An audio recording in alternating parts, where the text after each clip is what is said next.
بسم اللہ الرحمن الرحیم۔ محترم حاضرین جمعہ، خواتین اسلام، قوم کے نوجوان ساتھیوں، میرے بھائیوں اور عزیزوں، گزشتہ ہفتے ہم اور آپ نے یہ بات جان لی تھی کہ ہم اور آپ ان خوش نصیب لوگوں کے بارے میں سماعت فرمائیں گے جن پر اللہ رب العالمین کا خاص انعام، خاص اکرام ہوا ہے۔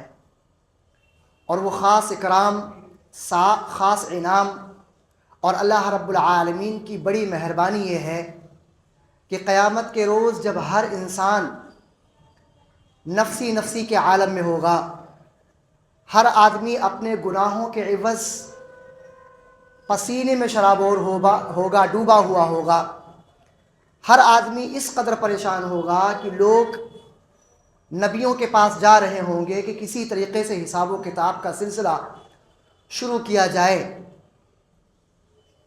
اس دن جب سورج اتنا قریب ہوگا کہ ہم اور آپ اندازہ بھی نہیں کر سکتے، فرمایا گیا کہ 1 میل کے فاصلے پر، اتنا قریب۔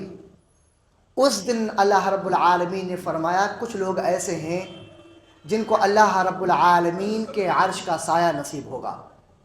اللہ رب العالمین اس دن جب کوئی اور سایہ نہیں ہوگا، اس دن اپنے ان نیک بندوں میں سے کچھ بندوں کو جن کے اندر کچھ خصوصیات، جن کا ذکر اللہ کے نبی صلی اللہ علیہ وسلم نے حدیث مبارکہ میں کیا ہے، ان صفات سے متصف ہوں گے تو اللہ رب العالمین ایسے برگزیدہ اور ایسے اپنے نیک بندوں کو اپنے عرش کا سایہ نصیب کرے گا۔ حدیث ہم اور آپ نے سماعت فرمائی تھی کہ رسول اللہ صلی اللہ علیہ وسلم نے ارشاد فرمایا کہ قیامت کے دن 7 یظلہم اللہ فی ظلہ یوم لا ظل الا ظلہ، کہ 7 قسم کے لوگ ایسے ہیں جن کو قیامت کے دن اللہ رب العالمین کے عرش کا سایہ نصیب ہوگا، جس دن اللہ رب العالمین کے عرش کے سائے کے سوا کوئی اور سایہ نہیں ہوگا۔ اس میں پہلا نمبر اللہ کے نبی صلی اللہ علیہ وسلم نے ارشاد فرمایا، اور وہ کیا ہے؟ الامام العادل، ایسا امام، ایسا حکمران جو عدل و انصاف کو سامنے رکھتا ہو۔ جب اس کے سامنے کوئی فیصلہ آئے تو فیصلے کے اندر وہ کسی بھی طرح کی دنیاوی لالچ کو سامنے نہ رکھے، اللہ رب العالمین کا خوف، اس کا تقوی اس کے دل کے اندر ہو، اور اس خوف اور تقوی کے سائے میں وہ ان دونوں کے درمیان میں جو اس کے سامنے فیصلہ لے کر کے آئے ہیں، جھگڑا لے کر کے آئے ہیں، اپنا معاملہ لے کر کے آئے ہیں، فیصلہ کرے۔ اور یہ اتنا آسان کام نہیں ہے۔ دنیا کے اندر لوگ بک جاتے ہیں۔ ہم اور آپ اس دنیا میں جب ہم زندگی گزار رہے ہیں، ہم اور آپ کو پتہ ہے کہ چند سکوں اور چند ٹکوں کے عوض میں آپ کو نہ جانے کتنے گواہ مل جائیں گے۔ جج بک جا رہے ہیں، قاضی بک جا رہے ہیں، سامنے والا بکا چلا جا رہا ہے۔ اتنا آسان کام نہیں ہے۔ ہمارے ملک کے اندر نہ جانے کتنے ایسے فیصلے ہیں کہ پوری دنیا جانتی ہے کہ یہ فیصلہ ہمارے خلاف ہوا ہے، جج بھی جانتا ہے کہ یہ فیصلہ غلط کیا گیا ہے، اس کے باوجود وہ فیصلہ کیا گیا۔ آج ہمارے اور آپ کے سامنے وہ چیزیں ہیں کہ دنیا بک رہی ہے، دنیا کے لوگ بک رہے ہیں، دنیا کے لوگوں کا ضمیر بک رہا ہے، چند پیسوں کے عوض اپنے ایمان کو فروش کر رہے ہیں لوگ۔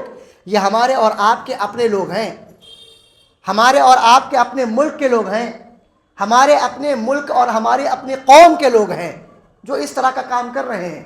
اللہ کے نبی صلی اللہ علیہ وسلم نے بیان فرمایا الامام العادل، ایسا امام، ایسا حکمران، ایسا شخص جس کے سامنے کوئی معاملہ پیش کیا گیا کہ اب اس کو فیصلہ کرنا ہے، اس معاملے کے اندر اس نے اللہ رب العالمین کی تعلیمات کو ملحوظ خاطر رکھا، اللہ کے نبی صلی اللہ علیہ وسلم کے بتلائے ہوئے طریقے کے مطابق اس نے فیصلہ کیا۔ اگر کوئی ایسا فیصلہ کرتا ہے تو اللہ رب العالمین قیامت کے دن ایسے انسان کو اپنے عرش کے سائے تلے جگہ دے گا۔ اور قرآن مجید کے اندر بھی حکم ہوا ہے وَإِنْ حَكَمْتَ فَاحْكُمْ بَيْنَهُمْ بِالْقِسْطِ إِنَّ اللَّهَ يُحِبُّ الْمُقْسِطِينَ، کہ جب آپ فیصلہ کریں ان کے درمیان تو عدل و انصاف کا دامن نہ چھوڑیں، عدل و انصاف کا ترازو آپ کے سامنے ہونا چاہیے، جس ترازو کا کوئی پلڑا کسی دوسرے ترازو کے پلڑے پر بھاری نہیں ہوتا ہے، جس ترازو کا پلڑا دوسرے پلڑے پر بھاری نہیں ہوتا ہے، برابر، بالکل برابر کا فیصلہ کیا جاتا ہے۔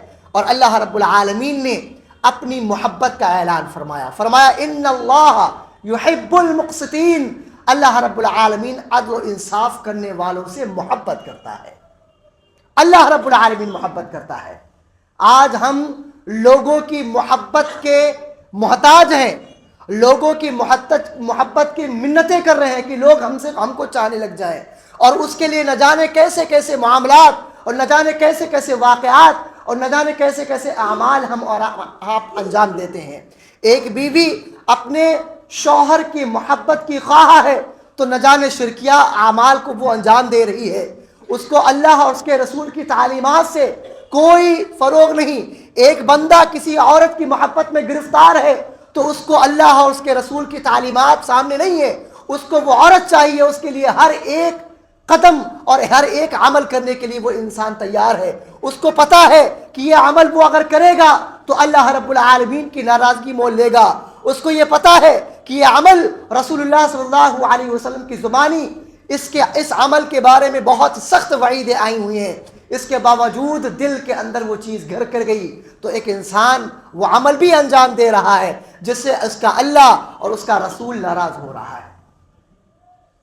ہم اور آپ دیکھیں، ہم ایسے لوگوں کے لیے ایسا انجام کر رہے ہیں، اور اللہ رب العالمین کی محبت کی کوئی بات نہیں کہ جس نے ہم اور آپ کو زندگی دی، سانس ہم اور آپ لے رہے ہیں اس کی وجہ سے، زندگی گزار رہے ہیں اس کی وجہ سے، آج ہم جو مسجد میں بیٹھے ہوئے تو اس کی وجہ سے۔ اللہ رب العالمین کا کرم نہ ہوتا تو ہم یہاں موجود نہ ہوتے، اللہ رب العالمین کا کرم نہ ہوتا تو اللہ رب العالمین نے اپنے ایمان کی ہدایت ہم اور آپ کو نہ دی ہوتی، اللہ رب العالمین کا کرم نہ ہوتا تو ہم بھی پیڑ اور درختوں کی پوجا کر رہے ہوتے، آج اللہ رب العالمین کا کرم نہ ہوتا تو ہم اپنے رب کی معرفت نہ حاصل کر پاتے، اللہ رب العالمین کا کرم نہ ہوتا تو ہم نبی صلی اللہ علیہ وسلم کی تعلیمات سے اپنے آپ کو اور اپنے چاہنے والوں کو روشناس نہ کرا پاتے۔ اللہ رب العالمین کا بڑا کرم کہ اللہ رب العالمین نے تمام کی تمام نعمتیں ہم اور آپ کو دیں، اور پھر اللہ رب العالمین ان تمام انعامات، ان تمام احسانات کے بعد بھی اس بات کا اعلان کر رہا ہے ان اللہ یحب المقسطین، کہ اللہ رب العالمین اپنے عدل کرنے والوں سے محبت کرتا ہے۔ اور یہ بات یوں ہی نہیں کہ اللہ کے نبی صلی اللہ علیہ وسلم نے اپنی زبان سے وہ بات کہہ دی ہو، پریکٹیکل کر کے دکھایا ہے۔ چنانچہ ہم اور آپ دیکھیں، حضرت عائشہ رضی اللہ تعالی عنہا حدیث کی راویہ ہے، ام المؤمنین، اللہ رب العالمین کی کروڑوں نعمتیں، کروڑوں رحمتیں اور ان کے درجات اللہ رب العالمین بلند کرے۔ ہم اور آپ دیکھیں یہ واقعہ، ہم اور آپ کے لیے یہ حدیث ہم اور آپ کے لیے مشعل راہ ثابت ہو سکتی ہے، ہماری اور آپ کی زندگیوں کے اندر تبدیلی پیدا کرنے کے لیے یہ حدیث کافی ہے۔ بیان فرماتی ہے کہ ایک غزوے کے موقع پر قریش کی ایک خاتون نے چوری کر لی، اور چوری کرنے والی کا نام فاطمہ بنت اسود، کر لی چوری، شیطان نے ورغلا دیا۔ اب معاملہ یہ ہے کہ قریش ایک بڑا خاندان ہے، بڑا اثر و رسوخ ہے عربوں کے اندر، اس خاندان کا، اس قبیلے کا۔ معاملہ آیا کہ کیسے بھی کر کے اس خاتون کی چوری کی جو سزا ہے وہ رکوائی جائے، اور ہم اور آپ جانتے ہیں کہ اسلام ایسا امن پسند مذہب کہ اسلام نے تمام کے تمام لوگوں کے مال کی حفاظت کی ذمہ داری دے دی، کہ اب اگر کوئی انسان کسی کے مال کو چوری کی شکل میں قبضہ کرتا ہے تو اللہ رب العالمین نے ایسے چور کے ہاتھ کو کاٹنے کا حکم دیا ہے۔ لہذا چوری ثابت ہو گئی، حکم ثابت ہو گیا کہ اب فاطمہ بنت اسود کا ہاتھ کاٹا جائے گا۔ بڑے بڑے لوگ، امیر لوگ، کہ ہمارے خاندان کا نام ڈوب جائے گا، بڑا مسئلہ ہے۔ کوڑے اوڑے مار لیے جاتے تو کوئی مسئلہ نہیں تھا، ہاتھ کاٹا جائے گا پوری زندگی، اور سب کو پتا ہے کہ ہاتھ کس وجہ سے کاٹا جاتا ہے، پوری زندگی کا مسئلہ۔ کہ لو آپ بتائیں یا نہ بتائیں، سامنے والا خود پتہ لگا لے کہ اس نے کبھی چوری کی ہوگی لہذا اس کا ہاتھ کاٹا گیا ہے۔ بڑی باتیں ہو رہی کس طریقے سے کر کے اس چوری کی سزا کو روکا جائے، فاطمہ بنت اسود کے ہاتھوں کو کٹنے سے روکا جائے۔ سارے معاملے پیش ہو رہے ہیں، ہر آدمی اپنی رائے دے رہا ہے۔ آخر میں ایک رائے پیش کی گئی کہ ایک ایسے انسان کو رسول اللہ صلی اللہ علیہ وسلم کے دربار میں بھیجا جائے جو انسان اللہ کے نبی صلی اللہ علیہ وسلم کے قریب ہو۔ فرمایا حدیث کے الفاظ ہیں کہ وَمَن يَشْتَرِئُ عَلَيْهِ إِلَّا أُسَامَةُ بْنُ زَيْدٍ حِبُّ رسول اللہ، کہ اس معاملے میں اسامہ بن زید رضی اللہ تعالی عنہ کے علاوہ کسی اور کی یہ ہمت و جرات نہیں ہے، کیونکہ یہ اللہ کے نبی صلی اللہ علیہ وسلم کے بہت محبوب ہیں۔ بات کی گئی اسامہ بن زید، اسامہ رضی اللہ تعالی عنہ اللہ کے نبی صلی اللہ علیہ وسلم کے دربار میں گئے اور رسول اللہ صلی اللہ علیہ وسلم سے باتیں کی کہ ایسا معاملہ ایسا کر لیا جائے، جس کی چوری ہوئی ہے اس کو جرمانہ دے دیا جائے، کوئی اور راستہ نکال دیا جائے۔ اللہ کے نبی صلی اللہ علیہ وسلم نے ارشاد فرمایا اتشفع فی حد من حدود اللہ، اے اسامہ کیا اللہ کے بنائے ہوئے حدود میں سے آپ کسی حد کے بارے میں ہم سے شفاعت لے کر کے آئے ہیں کہ اس کی حدوں کے اندر ایک حد کو ختم کر دیا جائے؟ اللہ رب العالمین نے جو قانون بنا دیا ہے اس قانون کے خلاف کوئی بات کر دی جائے، اس بارے میں آپ سفارش لے کر کے آئے ہیں؟ اللہ کے نبی صلی اللہ علیہ وسلم نے آگے فرمایا، کھڑے ہوئے ثم قام فاختطب، اللہ کے نبی صلی اللہ علیہ وسلم کھڑے ہوئے اور خطبہ دیا، بیان فرمایا، ایک تقریر کی، اور وہ تقریر کی کیا فرمایا؟ انما اهلك الذين قبلكم انهم كانوا اذا سرق فيهم الشريف تركوه، کہ تم میں سے پہلے کے لوگ اسی وجہ سے ہلاک کر دیے گئے کہ جب ان کی قوم میں سے کوئی بااثر انسان، کوئی امیر آدمی کوئی غلطی کر لیتا، کوئی چوری کر لیتا تو اس کو چھوڑ دیا جاتا تھا، اس کے اوپر کوئی حد نافذ نہیں کی گئی، کوئی قانون اس کے اوپر نہیں لگایا جا رہا۔ آگے بیان فرمایا وَإِذَا سَرَقَ فِيهِمُ الضَّعِيفُ اقاموا علیہ الحد، لیکن جب ان میں سے کوئی غریب کوئی چوری کر لیتا، کوئی غلط کام کر لیتا تو اس کے اوپر ساری حدیں نافذ کر دی جاتی۔ اللہ کے نبی صلی اللہ علیہ وسلم نے آگے بیان فرمایا لو ان فاطمہ بنت محمد سرقت لقطعت یدها، اللہ کی قسم یہ تو فاطمہ بنت اسود ہے، قریش کی ایک خاتون ہے، یہ ایک عام خاتون ہے۔ اللہ کے نبی صلی اللہ علیہ وسلم نے قسم کھائی، قسم کھا کے فرمایا اللہ کی قسم کہ اگر آج کے دن فاطمہ بنت محمد صلی اللہ علیہ وسلم رضی اللہ عنہا چوری کر لیتی تو میں اپنے ہاتھوں سے اس کا ہاتھ قلم کر دیتا۔ یعنی نبی صلی اللہ علیہ وسلم نے اپنی بیٹی کی طرف اشارہ فرمایا کہ اگر میری بیٹی فاطمہ نے بھی چوری کی ہوتی تو میں اپنے ہاتھوں سے اس کا ہاتھ قلم کرتا۔ یہ انصاف کا تقاضا ہے۔ رسول اللہ صلی اللہ علیہ وسلم کے انصاف کا یہ عالم کہ رسول اللہ صلی اللہ علیہ وسلم کے سامنے جب بات آئی تو بیان فرمایا کہ اگر میری بیٹی بھی یہ غلطی کریں گی اور حد نافذ ہونی ہے تو حد کی نفاذ کے اندر کوئی بھی کسی بھی طرح کا کوئی خلل اور کوئی کسی طرح کا کوئی جو ہے روک نہیں سکتا، اس چیز کو حد کو ختم نہیں کر سکتا۔ یہ رسول اللہ صلی اللہ علیہ وسلم کا انصاف ہے، یہ ان کا عدل ہے۔ اسلام وہ مذہب ہے کہ جس نے اپنی بیویوں کے درمیان میں عدل و انصاف کی بات کی ہے، جس نے بچوں کے درمیان میں کہ اگر ایک بچے کو آپ بوسہ دیں اور دوسرے کو بوسہ نہ دیں تو اس کو ناانصافی قرار دیا ہے کہ آپ ایک بچے کو تو محبت کر رہے ہیں، دوسرے بچے سے محبت نہیں کر رہے ہیں، یہ انصاف نہیں ہے۔ آپ برابر اپنے بچوں کے درمیان میں محبت کریں۔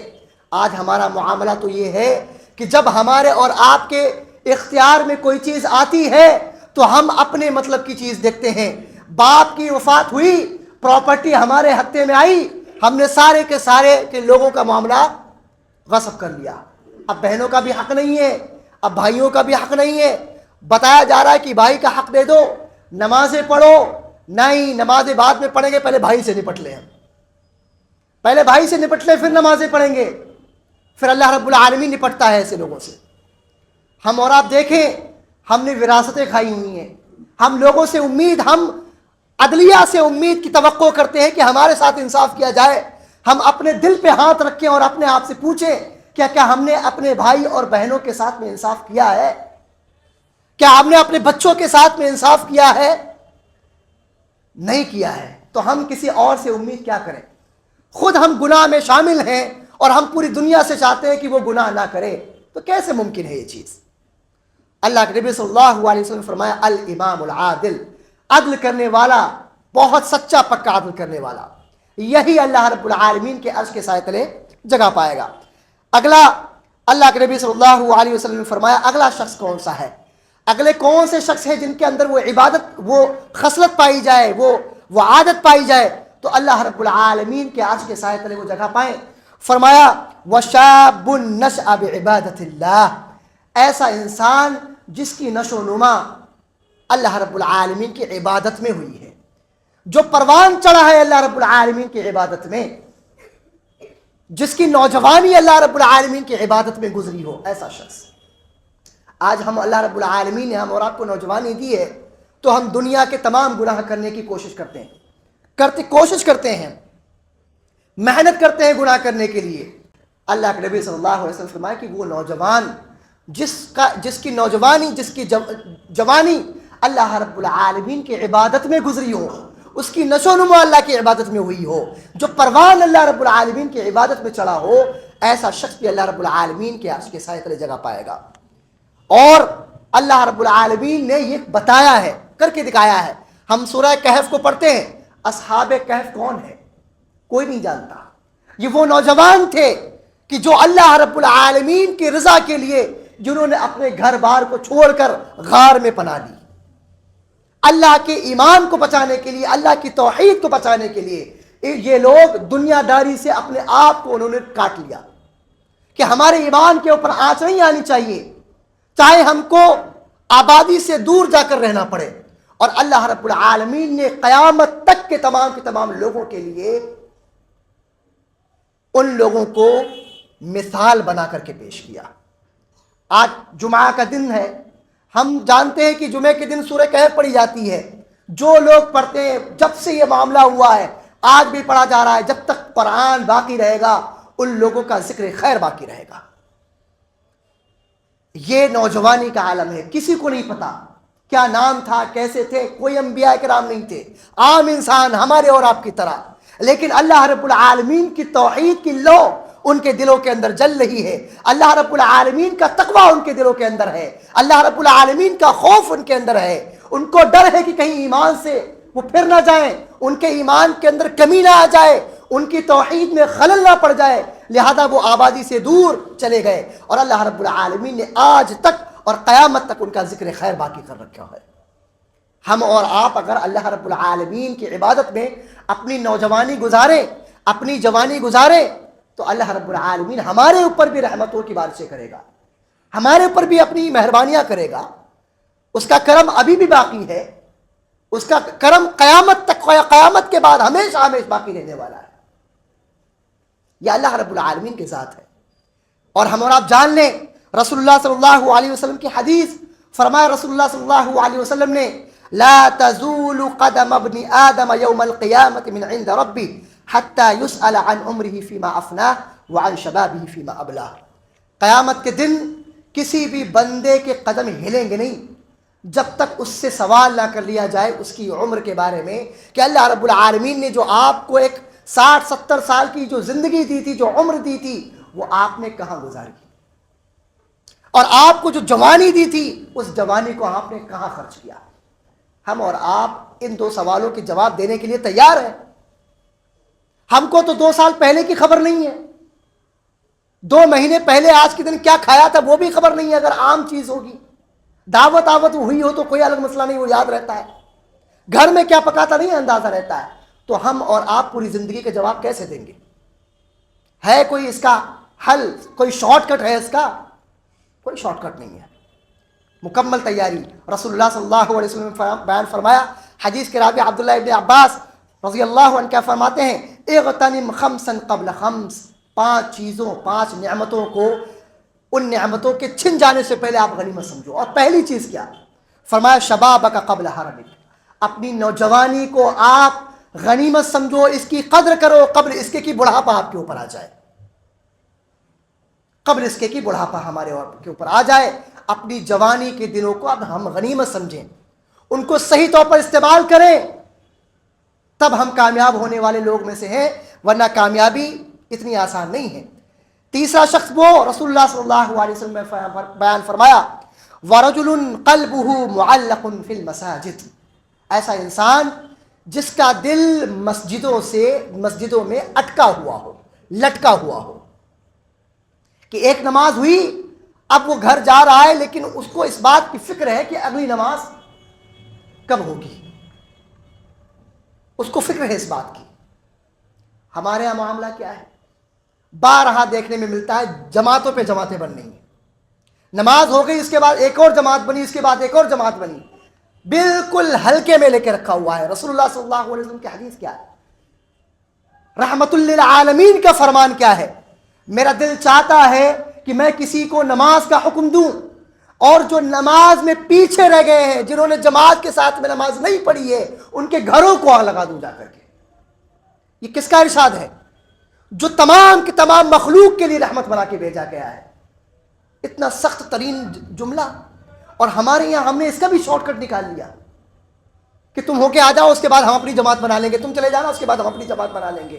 کھیل ہو رہا ہے یہاں پر، یہ کھیل ہو رہا ہے یہاں پر۔ ہم نے یہ معاملہ اللہ رب البنی اسرائیل کی طرح کہ مچھلی اس دن مارنا ختم ہے تو اس سے پہلے جال لگا دیا جا کر کے، وہی سارے ہتھ کنڈے ہماری اپنی زندگیوں کے اندر آئے ہوئے ہیں۔ یہ ہم اور آپ دیکھیں کس راہ پر ہم اور آپ چل رہے ہیں۔ رسول اللہ صلی اللہ علیہ وسلم کی یہ فرامین اور ہم اور کیا کرتے چلے جا رہے ہیں؟ کوئی وجہ ہوگی نا کہ جو رحمت للعالمین ہے وہ اتنی سخت بات کر رہا ہے، اس کے باوجود ہم اور آپ کو اس کا اندازہ نہیں ہے۔ بیان فرمایا، انما یعمر مساجد اللہ من آمن باللہ والیوم الآخر، مسجدوں کو آباد کرنے والے لوگ کون ہیں؟ من آمن باللہ، جو اللہ رب العالمین پر ایمان لاتے ہیں، والیوم الآخر، اور قیامت کے دن پر جن کو یقین ہے۔ جو لوگ مسجدوں کو آباد نہیں کر رہے ہیں، ان کے بارے میں کیا خیال ہے آپ کا؟ اور آپ دیکھیں، سمجھیں، سوچیں، مسجدوں کی آباد کاری، اور ہم نے صرف مسجدوں کو صرف نمازوں کے لیے خاص کر دیا، یہ سب سے بڑا مسئلہ ہمارے یہاں ہے۔ مساجد صرف اللہ رب العالمین کی عبادت کا ذریعہ نہیں ہے۔ آپ تاریخ میں دیکھیں جا کر کے نا، رسول اللہ صلی اللہ علیہ وسلم کے دربار کیا ہوتے تھے؟ اسی مسجد کے اندر اللہ رب العالمین نے عدالت قائم کر کے رکھی ہوئی ہے، اسی مسجد کے اندر لوگ اپنے معاملات رسول اللہ صلی اللہ علیہ وسلم کے پاس لا رہے ہیں، اسی مسجد کے اندر قرآن اور حدیث کی تعلیمات کا بندوبست کیا جا رہا ہے، اسی مسجد کے اندر نہ جانے کیا کیا کام کیے جا رہے ہیں، فلاح و بہبود کے کام کیے جا رہے ہیں، لوگوں کی کیسے خیر کے کام کیے جا سکتے ہیں، ان مساجد سے ہوتا تھا۔ ہم نے کیا کر دیا؟ ہم نے اماموں کو انہیں وہی ذمہ داری، آپ نماز پڑھائیں، خطبہ دیں، بس آپ کا کام ختم ہو گیا، اور کوئی کام نہیں آپ کا ہے۔ یہاں تک سننے میں آیا کہ امام کو بتا دیا گیا کہ ان ٹاپکس پہ اوپر آپ بول نہیں سکتے ہو، کیونکہ مسجد میں آنے والے لوگوں کے اندر وہ گناہ شامل ہے، اس لیے ان گناہوں کے خلاف آپ نہیں بول سکتے ہو۔ ایسے معاملات بھی آئے، ایک صاحب نے بول دیا تو ان کو جو ہے مسجد سے نکال دیا گیا۔ قرآن کا درس شروع کیا مسجد کے اندر، اب آپ سنیے، قرآن کا درس شروع کیا، اخبار کی سرخی میرے پاس موجود ہے، مل جائے گی یوٹیوب کے اوپر اور آپ کے سوشل میڈیا کے اوپر، کہ ایک امام نے اپنی مسجد کے اندر قرآن کا درس شروع کروایا، مسجد سے نکال دیا گیا۔ وہ نکالنے والے کون؟ غیر مسلمین تھے۔ ہم بار بار کہتے ہیں کہ ہمارے ساتھ بڑا ظلم ہو رہا ہے، اس امام کے ساتھ ظلم کس نے کیا؟